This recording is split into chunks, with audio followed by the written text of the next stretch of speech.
Robinson heaving one down the sideline, and he's got Cassidy over the top. Big side, down the sideline. Touchdown.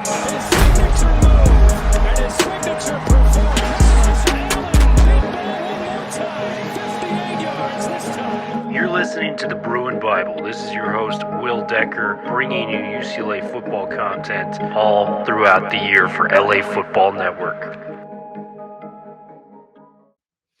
What is up, and welcome to another edition of the Bruin Bible. Will Decker, your host. Make sure you guys are liking and subscribing the podcast. We are brought to you guys today by our advertisers. Our advertisers are Bell to Bell Fitness, Shea Tor, a realtor out in Arizona, former Bruin alum, and my main man, Howard Chang, a realtor right here in Los Angeles. Let's go through them, guys. Bell to Bell Fitness is a boxing gym on the West Coast used by their FIT acronym, Fight Inspired Training.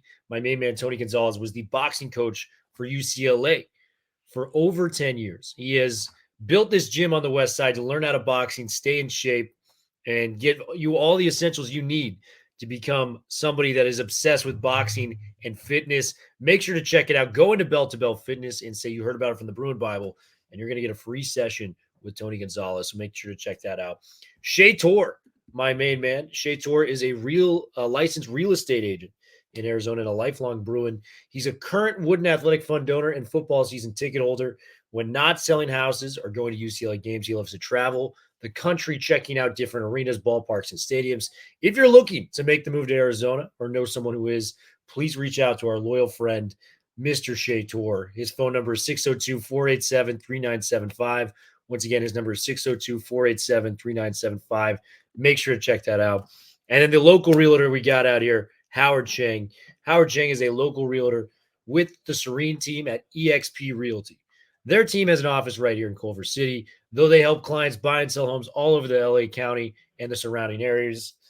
Howard and his team do a ton of business and are super in tune with the market, knowing winning strategies to give their clients a competitive advantage, have amazing vendor referrals, are a one-stop shop for anything real estate, and just provide a ton of value for their clients. Howard and his partner, Kyle Draper, are UCLA alums and a huge fans of the UCLA football and basketball programs. You often see them at games, tailgating and networking, and staying involved with the UCLA alumni community. They would love to help any fellow alumni with accomplishing their real estate goals. So if you guys have any real estate needs in the LA area, look no further. Howard is your guy. All right, man, what is up? Friday afternoon, 1090 ESPN Radio, brought to you guys by Bet Online and Athletic Greens. It's the LA Football Show, and we are the UCLA segment. We are known as the Bruin Bible. Make sure you guys are liking and subscribing on YouTube and the podcast itself. But we are here on the great ESPN networks today talking about UCLA football. Madman, how are we doing on this Friday, leading into another amazing weekend in Southern California? You really can't draw it up any better than summertime in SoCal. No doubt, Thriller. Obviously, it's a great weekend, great opportunity to talk Bruin ball. As always, what's not to love, Thriller? You know, I wanted to take 30 seconds before we jumped in and just talk a little bit about, you know, the football event earlier this week. That was such a lovely event, alumni event. We had Coach Foster come and speak. And, you know, what was interesting about that was came and gave just such a glorious state of the program. And, you know, for some of you who follow us, listen to us, follow us on social, what a great conversation it was. I interpreted a lot of that conversation as sort of a public conversation across 70 people. You know, Deshaun interpreted that conversation as more of a private conversation inside of 70 people. And so we had the opportunity to publish a really positive piece about Deshaun and the state of the program. But once we kind of realized that was my interpretation and his interpretation was a little different, you know, we took the piece down, and I got an opportunity to kind of apologize to Deshaun as well. And, you know, he's cool and I'm cool and we're all cool. And it's all in the name of goodness for Bruin Nation and moving forward and giving the best possible coverage for UCLA. So in the spirit of transparency, Will, and trust with our audience, I know there was a little bit of chatter on Twitter earlier this week about that event. So wanted to just kind of set the record straight a little bit there, and no biggie. And we move forward in a very happy way, and excited about continuing to provide the best coverage for UCLA, you and me together. So just wanted to start with that. Love it, man. And, it's a lot of stuff going on right now, a lot of stuff going on in the program. And I think we got to start off with this story. The little brother up in Northern California in a place called Berkeley, the Calimony. I mean, this is a story that I honestly did not think they were going to be able to finagle their way into UCLA, paying them $10 million. That was the number that came out, $10 million a year coming from UCLA to Cal when it comes for the next 3 years. That was scheduled in a court ruling this week. And you just go back to the beginning on what this happened. And it just such an unlikely set of circumstances that occurred. Going into the 2022 offseason, the likelihood of UCLA bolting for the Big Ten was unheard of. But the world of college football shifted with that move from USC and UCLA heading to the Big Ten, Texas and Oklahoma heading to the SEC. They were expecting to get like a $40 to $50 million TV deal from the Pac-12 with George Kliefkoff kind of leading the way for Pac-12 Network. Ultimately they had a little doubt there at the end of it, and they decided to do what was best for UCLA and USC and bolt to the Big Ten. Cal got upset with the situation as they were both UC schools. They were kind of hand in hand and leading UC schools, as we got a lot of other UC schools such as like UC Santa Barbara, Merced, a lot of different universities all around this great state of California. It's been so bad with the turmoil between the two schools as of late due to this move of UCLA moving out that it's gotten ugly. It's an ugly divorce. There's no two ways to say what is going on between Cal and UCLA. Talk to me about your interpretation of UCLA having to fork over about $10 million a year to little brother up in Northern California, my guy. Well, Will, what's so interesting is that Tuesday was the UC Regents meeting where this whole issue kind of was hoping to be concluded. And what's interesting is obviously that's the leadership body, the governing body of the UC system. But there's a lot of gray area about what their jurisdiction is, particularly in matters of sports. And the majority of people argue that they don't really have any jurisdiction when it comes to sort of matters of sports. And what was interesting is, if you recall, Will, initially the amount was between $2 million and $10 million that UCLA had to pay Cal because of going to the Big Ten, and in so many words, kind of jeopardizing the financial health of Cal athletics. The Regents kind of had several reviews over the last year and a half, and the last proposal on the table was UCLA would have to pay $10 million a year for 6 years, so $60 million total over 6 years. The Regents on Tuesday, I think in an effort to try and make some peace and save face at the same time, said, well, let's split the difference there. Let's do $10 million a year for 3 years and call it $30 million. I believe the vote with the Regents was 15-1 in favor of it passing. But I think, Will, that there's a couple of interesting things. Number one, it's not really legally enforceable. It's not sort of UC constitutionally enforceable. So the ball is kind of in UCLA's court. Number two, it creates a very slippery slope of precedence if this moves forward, because you can then apply that thinking of helping another UC school in financial troubles across other matters of the university. You could apply it to the medical school. You could apply it to admissions. You can apply it to research. You can apply it to social justice. You can apply it to all of these different things.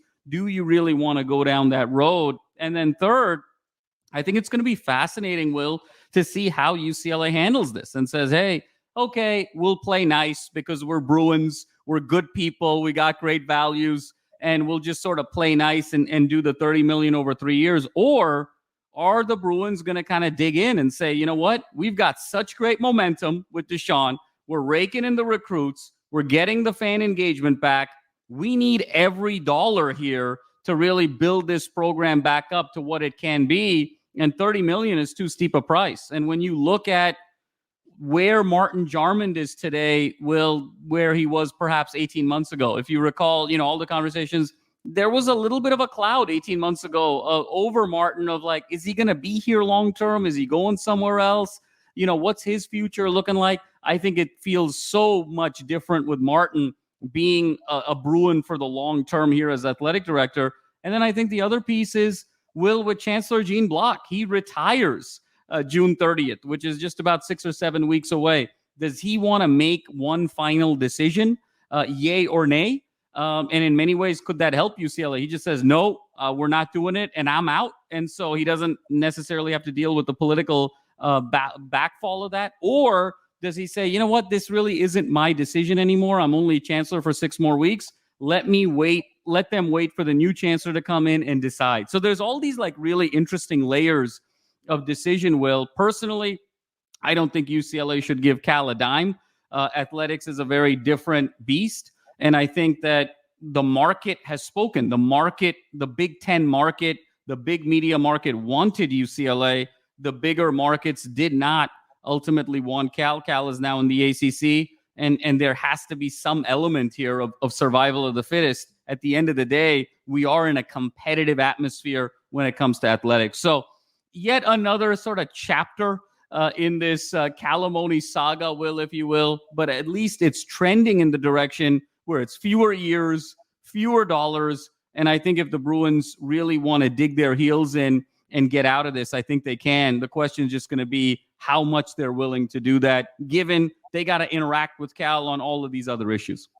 Yeah, you brought up some really good points with that. Like, just because the UC Regents ruled that, like, to be, it's not like the national government's law. Like, this is not something that like the United States is enforcing. You can take this to the Supreme Court if you feel that strongly about it. And by the way, that's delaying the payments if you kind of keep going and, fighting this battle in court like environments for UCLA moving forward. So you got to keep maybe that $10 million for a couple more years while this whole thing plays itself out. And two, I mean, we love Martin Jarman, very pro Martin Jarman. There was a cloud 18 months ago. There's a cloud like 6 months ago in November, December, with everything that was going on, with the situation there. A lot of it not particularly his fault, as we've kind of delved into in past, Bruin Bibles and things of that nature. So it's going to be really interesting to see how UCLA reacts to this. They're kind of playing it closer to the vest right now on what their strategy will be to either pay the $10 million, just kind of get it over with as kind of an acrimonious divorce, or continue to fight this thing at a legal level that's higher than the UC Regent. So a lot of good stuff there. Madman, lot of great recruiting news out this week from UCLA. And some of the interesting ones that we've gotten, man. Well, last week we got former 4-star quarterback Demarcus Davis joining UCLA. And the cool thing with that is he's going to be on campus immediately. He was an early enrollee with Kalen DeBoer up in Washington. DeBoer, unfortunately, left out to Alabama, so it just kind of did not work as much there. And then you have it with UCLA. They got a crystal ball. It's not set in stone just yet, but they could easily land Madden Iamaleava, as he's known out there in the world. Very talented quarterback. His older brother, Nico, was one of the top quarterbacks in the class of 2022. This is going to be a crowded quarterback room. I don't think there's any other way to say this, Madman. Like, when you really think about what they have, because this year it's Ethan Garber's team. I think we can all agree, to the people that's watched spring practice, to even hearing some of Coach Foster's comments throughout spring practice on that, to what we're seeing. But like, next year is going to be wide open when it comes to quarterback room.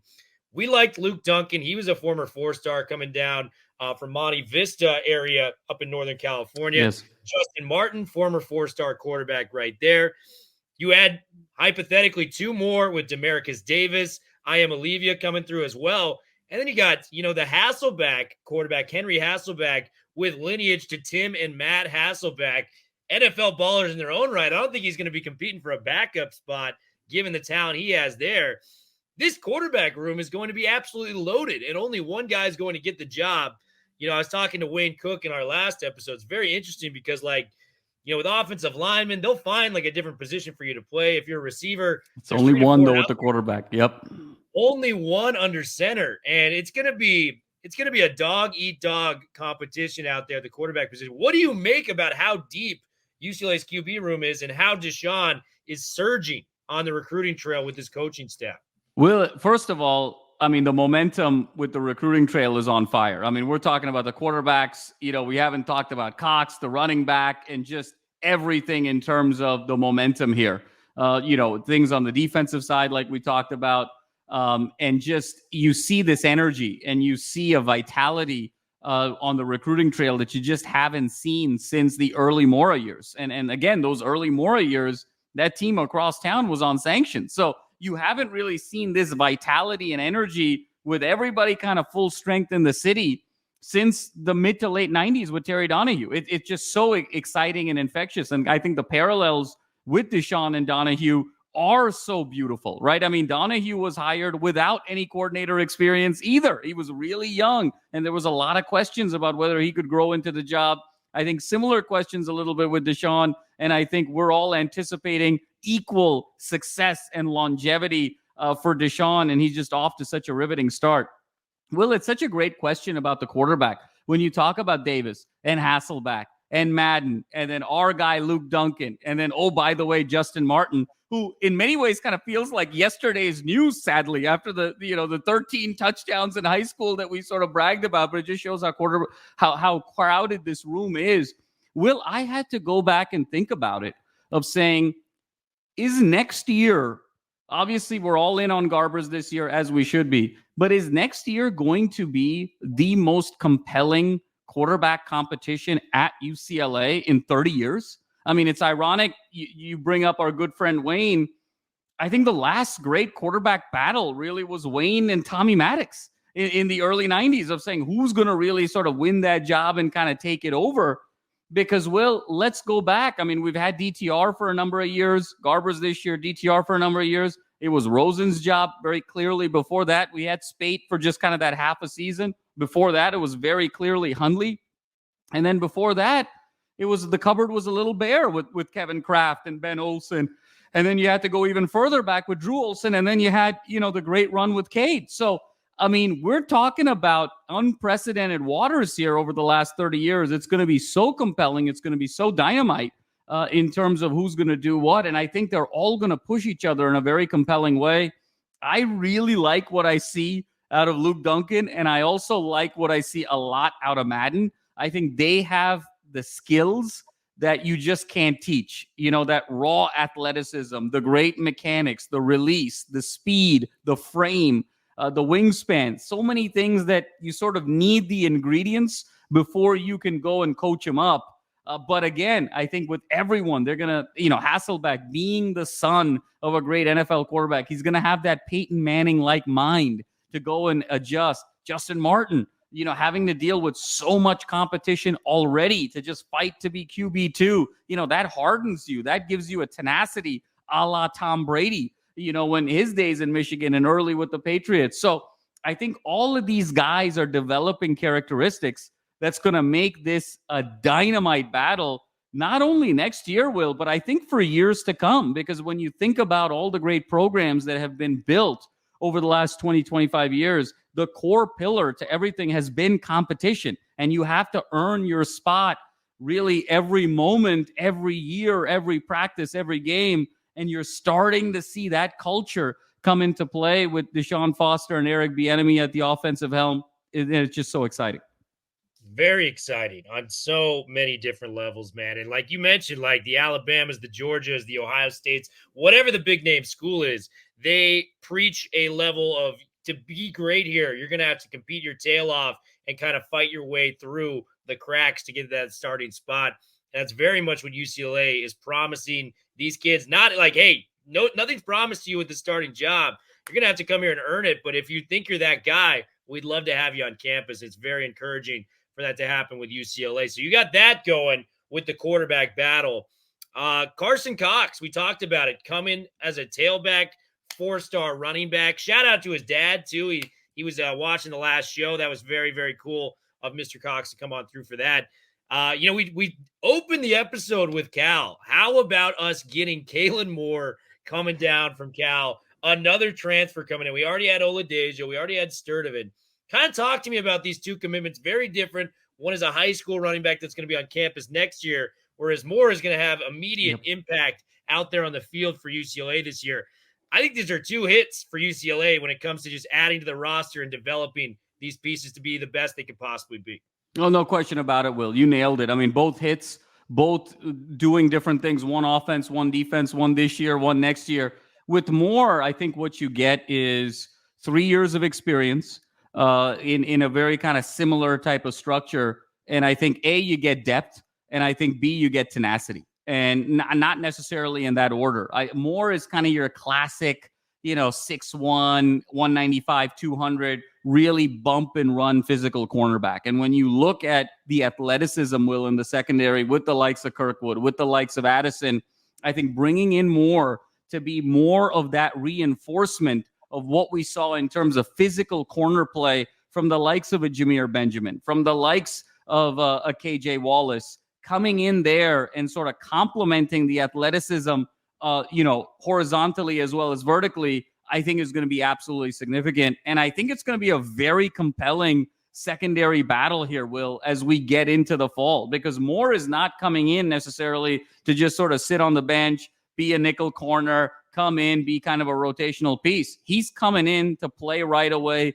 and make a huge impact. And I think he's going to come with a real chip on his shoulder. And I think in any secondary, you want that combination of athleticism. You want that combination of ball skills, but then you also want those corners that are just going to get in your face, get in your grill, and make life very difficult. And I think in a Big Ten conference where UCLA is going to try and rush the quarterback, I think there's a little bit of a drop-off at the quarterback position after you see kind of Ohio State and Michigan and Oregon. And I think the key is going to be to really pressure quarterbacks, and you have even more confidence to pressure those guys when you've got kind of bump and run corners. So I think Moore is going to make an immediate impact.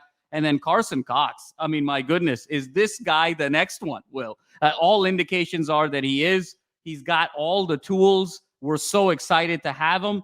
I mean, there's nothing he can't do. And, we've seen this lineage now with Deshaun. You've said it many times. I mean, you're going from Kelly to Brown to Charbonnet to TJ Harden. And here we are with Carson Cox probably being the next one. And look, if you're good enough for Deshaun Foster to sort of want you so much, you have to be significantly special. I love his size. I love his gait. I love just the multi-dimensional aspects. And I know for a fact that Deshaun Foster really looks for that one exceptional skill in a particular player. And then what is that one exceptional skill to sort of build around? And I think with Cox, it's a vision and it's explosiveness that's absolutely elite. So couldn't be more excited there. Obviously, Keegan Jones is going to be graduating this year, hopefully after a terrific season. Cox is going to step in there right there neck and neck with TJ Harden, going for that RB1 spot, and we're thrilled to have him. Yeah, man, you look at the size of these running backs he's getting. Cameron Jones was in this year's class. He's going to be on campus in the fall. 6'1", 215 before stepping on a college, weight room and, meal plan at the college level. That is a big guy coming to play running back there. And Carson Cox, 190 pounds if it's 6 foot as well. So these are big tailbacks. And we talked about the quarterback competition. What if Harden comes back next year? You're going to have Harden. You're going to have Cameron Jones. You're going to have Carson Cox there. And the running back position, it's one of the rare positions in college football that you can pick up easier as a true freshman and get out there and make some plays. So, I don't know. I kind of love it. And to go back to the Moore point, Kalen Moore is there. You have Davies. You got Kirkwood. You got Wallace. It's kind of one of those things where you just having a nice assembly of talent right there for you. And you can just trot out the three best players. The good thing about Moore is, yes, he's played outside, but he also does have nickel experience. So if you want to slide him in there, he can kind of come in and play. So there's just a lot of great things you can do with that. Get an assembly of talent. That's what they're doing with the quarterback position. That's what they're doing the secondary. The best players will play. It's like the Denzel Washington line he has to remember the Titans. I love it, man. A lot of great stuff to look forward to for UCLA football. We are out from ESPN Radio. We got much love for you guys. 4's up for the entire weekend. We will be back next week with hopefully a much more better recruiting news coming your way here on ESPN 1090 The Mightier. We are out.